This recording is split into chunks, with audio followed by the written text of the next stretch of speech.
Health টিপসে আপনাদের সবাইকে স্বাগত। আজকে আমরা কথা বলবো খালি পেটে কী খাওয়া আমাদের স্বাস্থ্যের জন্য ভালো।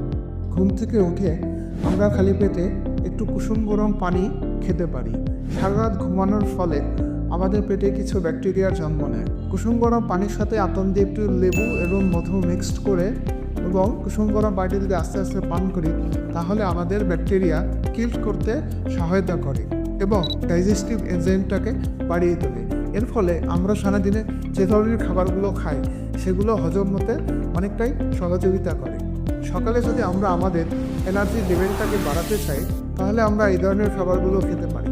যেমন আমরা ছোলা ভিজিয়ে রেখে সেটা খেতে পারি, 5 থেকে 6টা খেজুর খেতে পারি, আমন্ড খেতে পারি, কোল্ড মিল্ক খেতে পারি এবং ফ্রুটসের মধ্যে যাদের গ্যাসের সমস্যা আছে তারা কলাটা খাবো না, কিন্তু আমাদের যাদের গ্যাসের সমস্যা নাই আমরা কলা